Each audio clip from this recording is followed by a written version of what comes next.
everyone, and welcome to the 12 tips for understanding the IEP process for parents. I just want to welcome you. My name is Tracy Messer, and I'm here to just discuss the process and hopefully help you understand it better for your student. And I really appreciate your time for coming out. I know everyone has busy schedules, so we'll jump right in. I want to respect your time. I have a packet on the table in front of you, just has the 12 tips for understanding the IEP process, and there on the second page there is a little diagram here. We'll go over this first briefly. You start with the referral for evaluation. We'll discuss all these in depth. The eligibility determination, the IEP development, the IEP monitoring, and the IEP review. So that's the IEP process. So what is an IEP? If we go to our 12 tips for understanding the IEP process page here, you'll see up in the left corner that it says, I am the IEP, and it's a picture of a student. That is because an IEP is written as an individual education plan. It's written around your child and their needs. And so so the individualized education plan is also known as an IEP, is a written document of the educational program designed to meet your child's needs. The purpose of the IEP is to set reasonable learning goals and to declare the services that the school district will be required to provide for your student. Okay, and we'll start with number 1. It says free appropriated public education. What is that? FAPE is another name for it. The school districts must provide free appropriate public education to children with disabilities in the least restrictive environment. The goal is for students to reach their best educational outcome and become an independent part of society. So what is a least restrictive environment? And that's number 2. Number 2, the least restrictive environment, also known as the LRE, means that the student receiving special education services should remain with their peers whenever possible. So if your student was to be struggling with a reading disability or ADHD, that doesn't mean that they need to be placed in a self-contained special education classroom when they can receive services in their own classroom in general education or through a resource room during parts of their day, but most of their day is spent with their general education teacher and their peers. So number 3, the referral process. Parents, teachers, and other professionals can refer students to special education. Data collection and students' performance, any social, emotional, or behavior concerns should be documented over using various materials and over different settings. That's for the referral process. So anyone can refer a student, but the next one, number 4, the evaluation process, schools must find and evaluate students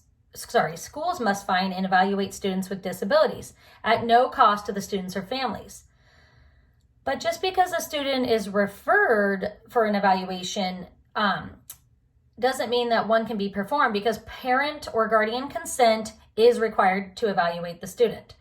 The assessment under IDEA, which is the Individuals with Disabilities Education Act, IDEA, you'll hear me talk about. Under that act, it says that parent consent is mandatory for an evaluation. Number 5, once they have used different methods to evaluate your student, they determine eligibility.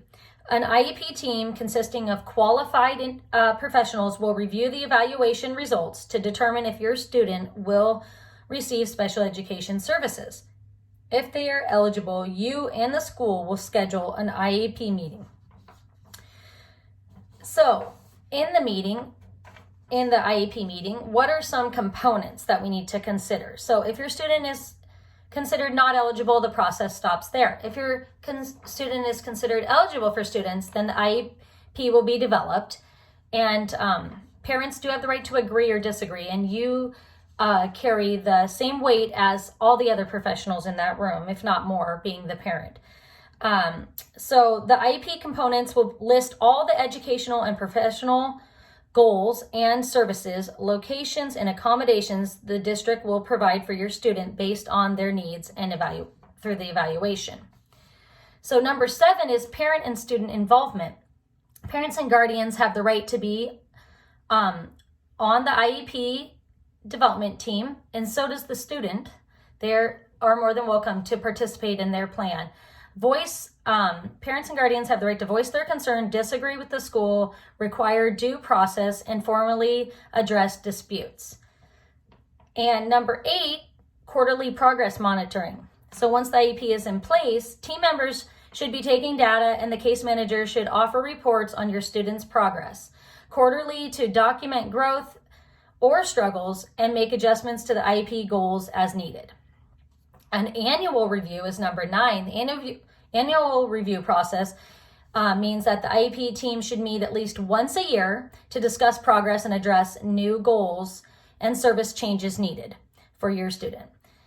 As a parent and guardian, you can agree or disagree with any of the suggestions made.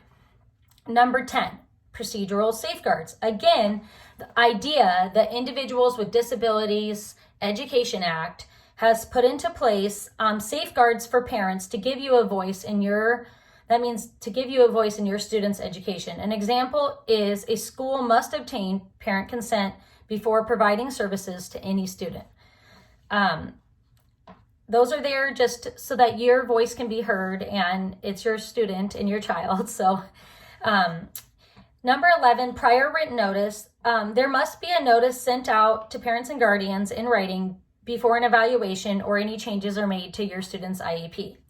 That's just something you want to be aware of. And the last one, number 12, related services. What does that mean? Well, the Individuals with Disabilities Education Act has put into place that related services such as transportation, developmental, corrective, and other supports like OT, PT, or speech services that are required for your student to benefit from their education should be provided by the district. So I want to leave time for you to ask any questions. I hope this paper helps you to know your rights and understand the process a little more, along with our chart here. So let's go back over it. The IEP process, it starts with a referral from a parent, a staff member, or someone for your student to be evaluated for special services.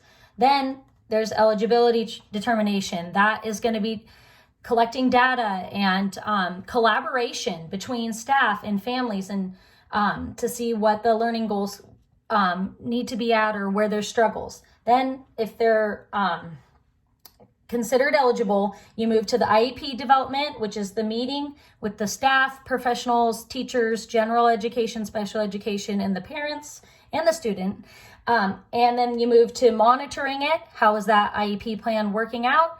How is the student making progress or having struggles? How can you address those? And at least once a year, having an IEP review to update services, goals, and look over their growth. So thank you so much for your time. I hope that this helps you understand the IEP process a little bit more.